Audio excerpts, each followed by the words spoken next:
ওসমান হাদির ওয়াইফ যেই পরিমাণে পর্দাওয়ালী নারী, বাংলাদেশের মানুষেরা বড় অবাক হয়ে গেল। আমি চ্যালেঞ্জ দিয়েছি গতকালকে, ওসমান হাদির ওয়াইফ যেই পরিমাণে পর্দা কর্মীওয়ালী নারী, বাংলাদেশের অনেক বড় বড় বুজুর্গের বউরাও এত পরিমাণে পর্দা করতে পারে না।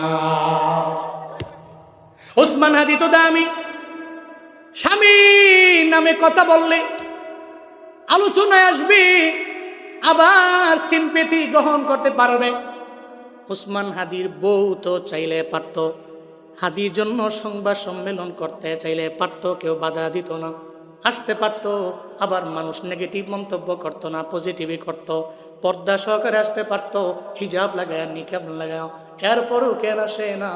কারণ জানে রে, সবার আগে আমার আল্লাহ, সবার আগে আমার পর্দা, সবার আগে আমার হিজাব, সবার আগে আমার নিকাব। এই জন্যই তো আল্লাহ পাক হাদির দামও বাড়াইয়া দিল। এই ওনার বউ কেন আসা লাগবে? ওনার জন্য কথা বলার মতো লোকের তো অভাব নাই। আজকে জানাজার মধ্যে লাখো লাখো জনতা, এরা কেন আইলো? এই হাদিরা তো কেউ চিনে না, এক সপ্তাহ আগেও তার ব্যাপারে জানতো না। এখন তো মুরব্বীটা ওনার জন্য কান্দে, একটা ছোট্ট বাচ্চাও কান্না করে।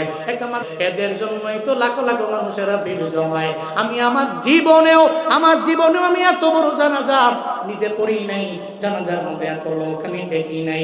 এত লোকের সমাগম কেন হলো? কারণ জানোনি, কারণ এটা আসমানি ফয়সালা। আসমানবাসী যার প্রতি রাজি, মানে ফেরেশতারা যার প্রতি রাজি, আল্লাহ যার প্রতি রাজি, দুনিয়ার সব লোকেরা এর প্রতি রাজি হয়ে যায়।